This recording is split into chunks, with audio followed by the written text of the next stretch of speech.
আচ্ছা আমার কথা ছেড়ে দেন, 24-25 বছর বুখারী শরীফ পড়াচ্ছি তো কি হয়েছে? আমি যে বসিরহাটের মানুষ, এই বসিরহাটের বড় মাওলানা চেনেন? কারা চেনেন হাত তোলেন দিন। সবাই তো চেনেন, বসিরহাট খুব বেশি দূরে নয়।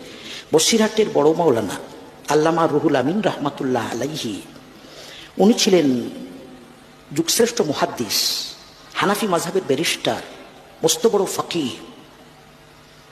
তিনি মাযহাব মানতেন, শুধু মাযহাব মানতেন তা নয়, তিনি ছিলেন হানাফি। তিনি কত বড় আলিম ছিলেন, তার লেখা শতাধিক কিতাব আজ আমাদের সামনে হাজির আছে। তিনি চলে গেছেন, তার কিতাব কথা বলছে। কিতাব দেখলে বোঝা যায় ওই রকম মুহাক্কিক আলিম বাংলার মুখে আবার কবে পয়দা হবে আল্লাহ মালুম। আমি 24-25 বছর বুখারী শরীফ পড়িয়েছি তো কি হয়েছে? আরবিতে পড়ালাম নাই। আরে আরবি তো আরবের ভাঙ্গিরাও, মেথডরাও আরবি বলে। ছেড়ে দেন। বসিরহাটের বড় মাওলানা মাযহাব মানতেন, অথচ তার ইলমের গভীরতা কতটা ছিল অন্তত আমার মাপার ক্ষমতা নেই। সে আল্লামা রুহুল আমিন রহমাতুল্লাহ আলাইহির পীর, এই বাংলার মুজাদ্দিদ বলে আমি মোহাম্মদ নাসিরউদ্দিন চাঁদপুরি বিশ্বাস রাখি।